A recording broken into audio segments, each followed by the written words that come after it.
I'm gonna make the Halo nerds angry. I think it's maybe time to split the books and the games. Before you get angry at me, I've read almost all of the books. I think that the only ones that I have not read yet are the Forerunner trilogy, Battleborn, and Meridian Divide. But they're creating problems, despite how consistently good they are. I have a lot of conversations with the active Halo community on my Halo Hotline show live on TikTok. Follow if you want to participate. And one really common prevailing thought that most Halo fans have is, I don't want to have to read the books to understand the Halo story. And I agree with them. And I also agree with you, Halo book enjoyer, that you don't have to typically read the books to understand the Halo story. They always help, and they always provide more context and more enjoyment to the games, but if we're being really honest, that's a mostly vibes-based position that the fans have. I challenge you to find me something in the games that just makes no sense at all without reading the books. There is not a lot. I think most of this sentiment typically comes from people assuming that all of those weird decisions in the games make more sense with the books, when the reality is that those stupid or bad decisions that the developers have made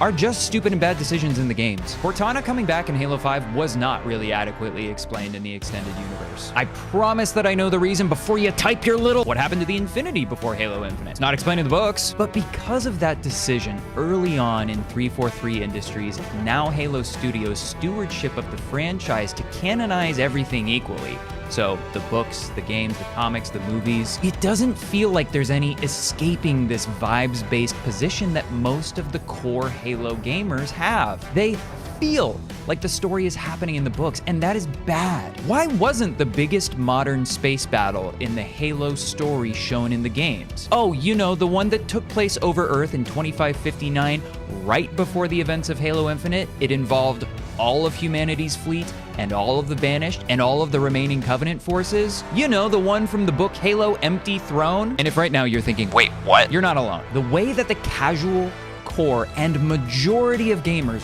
want to experience this story is through the games. And well into the second decade of this decision that 343 Industries made, I think it's time to consider a change, or maybe something like a Legends timeline for the books if you're a Star Wars fan. We should be advocating for the primary story to be told in the games, which would require more games that are good from different developers with different perspectives in different genres. But that is another video in this series, so let me know in the comments what you think about splitting the books and the games canon. Like and repost this so other people can see, and then give me a follow if you want to see more high-effort Halo content that is not just ChatGPT descriptions of things from the books. Peace.